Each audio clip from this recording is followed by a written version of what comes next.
हाँ जी, हर हर महादेव। तो का हाल बा? उम्मीद तो भाई हमार सबके बढ़िया होकर मस्त होकी। तो चल जा भाई, आज के वीडियो में सबके स्वागत बा। और जे भाई चैनल पर नया हुई सब्सक्राइब कर ली, ठीक बा, ताकि जब वीडियो बनाई तो उनके पास वीडियो हमार पहुंच जाए।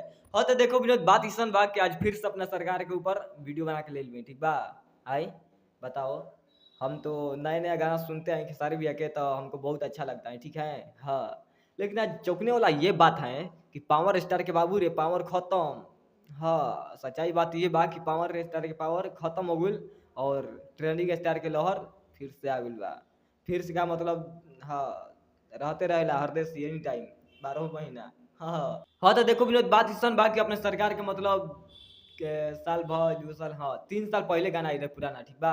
अपने सरकार के 3 साल पुराना गाना है, सुना राजा पी के गांजा आ गड़िया जन चलावो हो, ठीक बा। हाँ, ऐसे साथ गाना रहे, सुनो राजा पी के गांजा गड़िया जन चलावो हो, तो गाना बहुत अच्छा बा, ठीक बा। आप लोग देख सकते हो, एंजॉय ला आए।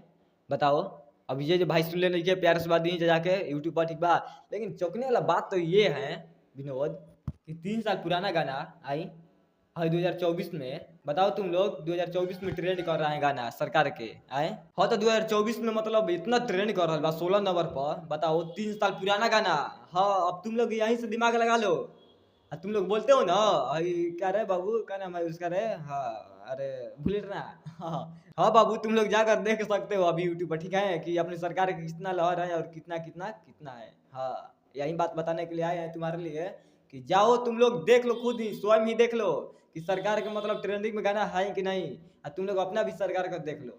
हाँ, देख सकते हो जाकर यूट्यूब पर, ठीक है, किसका गाना कितना दिन पुराना मतलब ट्रेंड कर रहा है। बताओ, 3 साल पुराना गाना मतलब अभी तक ट्रेंड करता है, 16 नंबर ट्रेंडिंग। हाँ, तब बात ये बा भाई, हमारे के प्यार से बात इतना भाई लोग देते ही जा तो तुम जाए खातिर थोड़ा सा खुशखबरी लेकर बनी हम, ठीक बा। हाँ, थोड़ा सा खुशखबरी ले बनी, बाकी अपन सरकार के बहुत जल्दी मतलब बहुत जल्दी गाना आवे वाला बा। हाँ, बड़ा खुशखबरी ये बा कि फिर से बवाल गाना आवे वाला बा, बोलबम। तो टुनटुन यादव के गाना लिखल आवे था, ठीक बा। हाँ, प्रिंस प्रियांशु मतलब हाँ वही दिया है म्यूजिक, ठीक है। टुनटुन यादव ने गाना लिखे हैं कि मतलब गाना बहुत अच्छा है, बेस्ट है। हम तो थोड़ा सा भी हमको मिला है उधर से, हाँ केंद्र से अपना मिला है सरकार देने से, ठीक है, कि सरकार गाना फिर से आवे वाला बा मतलब कल। हाँ हाँ बाबू, देखो कल सुबह में पोस्टर रिलीज हो सकेला, ठीक बा। आज ना तो कल तो पोस्टर भैया का अपना रिलीज हो सकेला सुबह में, ठीक बा।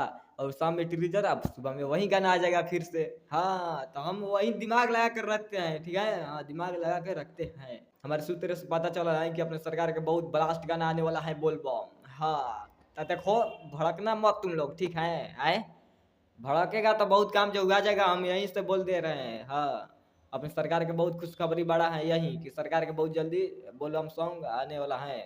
हाँ, तो जहाँ तक हमको उम्मीद है विनोद है कि किसके साथ आएगा रे बाबू बोलबम आए। हमको लग रहा है कि रानी के साथ आएगा फिर से बवाल मचाने के लिए। हाँ, तो बाकी भाई चलता नहीं मिला फिर अगला वीडियो में, और लेकर कुछ अलग रहे तो वीडियो अच्छा लगे तो लाइक कर दीजिए भाई, हमारे प्यार से बात मोहब्बत सपोर्ट करते रहिए, ठीक बा। और शेयर कर दीजिए दबा के, और खेसारी भैया खातिर एक तो लाइक बनता, ठीक बा। बाकी चलता नहीं कैसा वीडियो लग रहा है हमारे कमेंट करके बता दीजिए। चलता नहीं भाई, पाला नमस्ते।